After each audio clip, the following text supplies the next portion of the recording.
Every year, nearly 1 in 4 women and 1 in 9 men experience some form of abuse in their relationships. That's millions of people whose lives are forever changed by violence or manipulation. But here's the shocking part: the damage isn't just physical, it's mental, too. Abuse rewires the brain in ways you might not expect, causing long-lasting effects that can last even after leaving the toxic relationship. Did you know that abuse can shrink the part of your brain that controls memory and learning? Or that people who experience long-term emotional abuse can struggle to trust others for the rest of their lives? These are just a few of the little-known truths about how abuse affects the brain. The good news is, the brain can heal, and there are proven strategies to regain control, rebuild trust, and restore your sense of self-worth. In this video, we'll dive deep into how abuse changes your brain, and we'll explore powerful ways to reverse the damage. From the fight or flight response to the way your brain processes love, you'll learn what's really happening inside and how you can begin to heal. Stick with us, because understanding what happens in your mind is the first step toward reclaiming your happiness.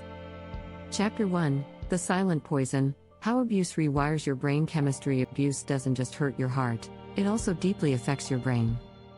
When someone is in an abusive relationship, their brain is flooded with stress hormones like cortisol. These hormones are meant to protect us, but constant exposure to them can lead to long-term damage. It's like having a fire alarm go off in your brain all the time. Eventually, it wears you down. In fact, research shows that chronic stress from abuse shrinks the hippocampus, the part of your brain responsible for memory and learning. This can make it harder for you to make decisions and manage your emotions. The brain's prefrontal cortex, which helps with impulse control, becomes less active. So, making healthy choices in relationships becomes a struggle. Instead, the brain begins to prioritize survival. The brain also releases dopamine in response to rewards, like moments of affection in an abusive relationship. Unfortunately, the brain starts to crave these moments, even if they are fleeting and unhealthy, leading to a dangerous cycle of emotional dependence. To break free, it's vital to recognize that the brain can heal. Studies on neuroplasticity show that with time and healthy practices, the brain can rewire itself. Simple strategies like mindfulness meditation can lower cortisol levels and increase dopamine in a healthy way. The more you practice positive habits, the better your brain's ability to restore balance.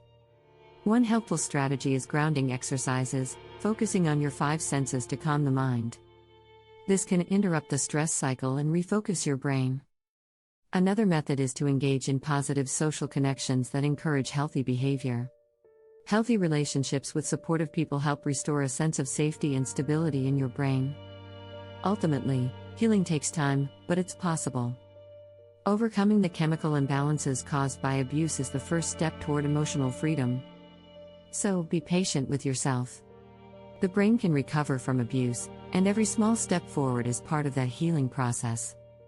Chapter 2: Shattered Trust: The Invisible Scars on Your Emotional Brain. When abuse is present in a relationship, trust is often the first casualty. Abusers manipulate their victims, creating an environment where nothing feels stable. This constant uncertainty messes with your brain's emotional regulation.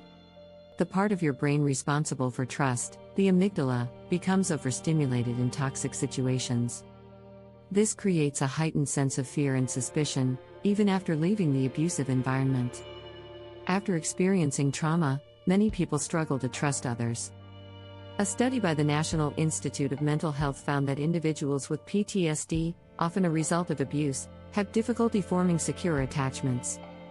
This can make future relationships feel impossible, even if the other person is kind and trustworthy.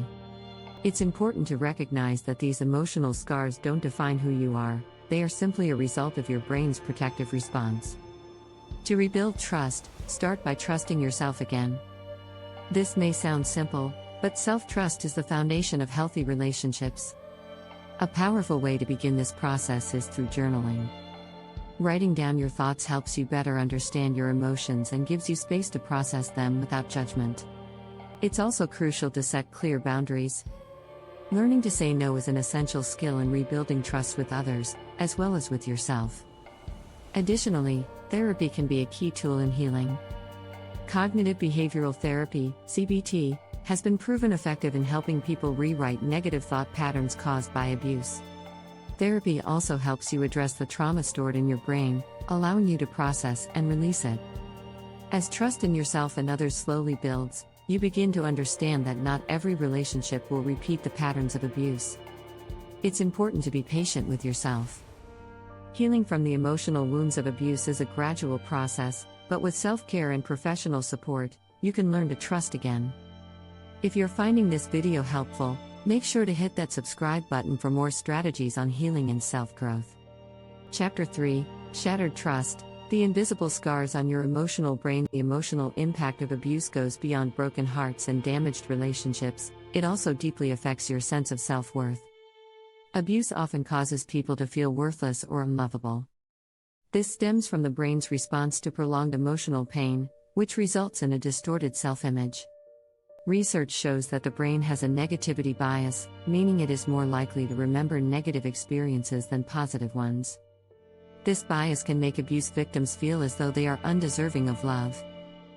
This negative self-image is often reinforced by the abuser, who uses manipulation to make the victim feel small and insignificant. Over time, these messages become internalized. The brain starts to associate love with pain, and as a result, the victim begins to believe that they can't have healthy, loving relationships. This creates a vicious cycle of self-doubt, isolation, and even depression. However, it's possible to rewrite this narrative. One effective strategy is practicing self-compassion. Instead of focusing on past mistakes, try treating yourself with the same kindness you would offer a friend. Studies show that self-compassion activates the brain's reward center, which helps to build a more positive self-image. Another technique is using affirmations to shift your mindset. Positive affirmations can rewire the brain, helping you replace negative thoughts with empowering beliefs. Therapy also plays a crucial role in rebuilding self-worth. Eye movement desensitization and reprocessing, EMDR, therapy, in particular, has been shown to help people process trauma and reduce its emotional intensity. It works by stimulating both sides of the brain to help integrate painful memories in a healthier way. While rebuilding self-worth takes time, it's important to remember that healing is not linear. It's okay to have setbacks, but the most important thing is to keep moving forward. As your brain rewires itself, you will begin to see yourself in a more positive light, recognizing that you are worthy of love, respect, and happiness. Don't forget to subscribe to the channel to get more tips and support on reclaiming your emotional strength. Chapter 4: Fight, Flight, or Freeze. The neurological battle of abuse. When abuse occurs, the brain shifts into survival mode. This is known as the fight, flight, or freeze response. Our brain is wired to protect us, but in abusive relationships, this instinct can become triggered constantly. Whether you feel like you're ready to fight back, escape, or shut down entirely, your brain is responding to threats. Chronic abuse can cause this response to become overactive, even in situations that aren't dangerous. A study published in the Journal of Neuroscience found that prolonged exposure to stressors like abuse can cause changes in the brain's amygdala, making it more sensitive to fear. As a result, the ability to think logically is impaired. The brain becomes less focused on reason and more focused on surviving. That's why, in abusive situations, the mind may struggle to make clear decisions or escape the situation. The freeze response, in particular, is common among those experiencing chronic abuse. This is when the brain feels so overwhelmed that it becomes paralyzed, unable to act. But the good news is that there are ways to rewire this response and regain control. One helpful strategy is deep breathing exercises. Deep breathing activates the parasympathetic nervous system, which calms the fight or flight response. Even just 5 minutes of slow, deep breaths can help reduce the feeling of panic and provide a moment of clarity. Another technique is grounding exercises. These exercises, like touching something cold or listening to calming sounds, can pull you back into the present moment. They help you avoid being stuck in the panic or fear caused by the brain's reaction to trauma. By regularly practicing these grounding techniques, you can reprogram your brain to respond more calmly to stress. Building emotional resilience also helps. This involves strengthening the brain's capacity to deal with difficult emotions. Positive practices like mindfulness and yoga promote emotional awareness and reduce the brain's sensitivity to stress. Over time, with consistent practice, these strategies help create new, healthier pathways in the brain. It's important to remember that healing from abuse takes patience. The brain's survival instincts can be strong, but with consistent practice, you can regain control over your reactions and restore peace to your mind. Chapter 5: The Brain's Love Filter. How abuse warps our idea of true love. Abusive relationships can distort our understanding of what love truly is. When abuse is present, the brain can start associating love with pain, control, or fear. The more we experience this kind of love, the more the brain begins to accept it as normal. According to the American Psychological Association, this is known as trauma bonding, where victims become emotionally attached to their abusers, even when they are being harmed. The brain releases oxytocin, the hormone associated with bonding, during both positive and negative experiences, which makes it difficult to break free from the abusive cycle. In the beginning, the brain might feel excited by the affection of the abuser, even if it is short-lived. This creates confusion.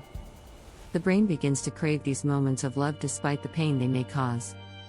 This toxic pattern can lead to people believing that love has to come with sacrifice, fear, or emotional turmoil. The key to breaking this cycle is understanding what true love really looks like. Healthy love is built on trust, respect, and mutual care. To reset your brain's love filter, it's important to surround yourself with positive examples of love. One strategy is to spend time with people who genuinely support and care for you. Whether it's family, friends, or a therapist, these relationships can help your brain relearn the true meaning of love. Another helpful technique is practicing self-love. This doesn't mean being selfish but rather learning to care for yourself in a healthy way. Regular self-care practices like exercise, meditation, and engaging in hobbies help create a healthy love foundation. As your brain begins to understand what love should feel like, it becomes easier to recognize when you are being treated with respect and care. Chapter 6: Healing the Mind, Reclaiming the Heart, Neuroplasticity and Recovery. The most hopeful thing about the brain is its ability to heal and change. This phenomenon is called neuroplasticity. Even after experiencing trauma, the brain can rewire itself and form new, healthier pathways. Research from the National Institute of Mental Health shows that the brain has remarkable adaptive abilities, even in the face of severe trauma. With the right strategies, you can reshape your brain and reclaim your emotional well-being. One effective strategy for healing is focusing on positive thinking. Studies show that practicing gratitude can significantly improve mental health. Every day, try writing down 3 things you're grateful for. Over time, this simple habit helps to rewire the brain to focus on positive experiences, which reduces the emotional impact of past trauma. Another powerful technique is engaging in physical activity. Exercise has been shown to promote the release of endorphins, which are the brain's feel-good chemicals. Not only does exercise help reduce stress, but it also promotes neurogenesis, the growth of new brain cells. This is particularly important for those recovering from the emotional impact of abuse. Mindfulness practices are also key in healing the mind. Mindfulness meditation helps reduce anxiety and improve emotional regulation. It encourages the brain to focus on the present, allowing you to process emotions without judgment. Over time, this helps to alleviate the intense emotional reactions that often accompany past trauma. Therapy is another powerful tool in the healing process. Therapies like cognitive behavioral therapy, CBT, and EMDR, eye movement desensitization and reprocessing, help individuals process trauma and change negative thought patterns. These therapies not only address the emotional wounds of abuse but also help rewire the brain's response to stress. Healing is not about forgetting the past, but learning to move forward in a healthier way. It's about recognizing that the brain, like the heart, has the capacity to heal and grow. With consistent effort and the right support, you can rebuild your sense of self-worth, trust, and emotional balance. If you enjoyed this video, don't forget to subscribe for more insights and tips on living a happier, healthier life.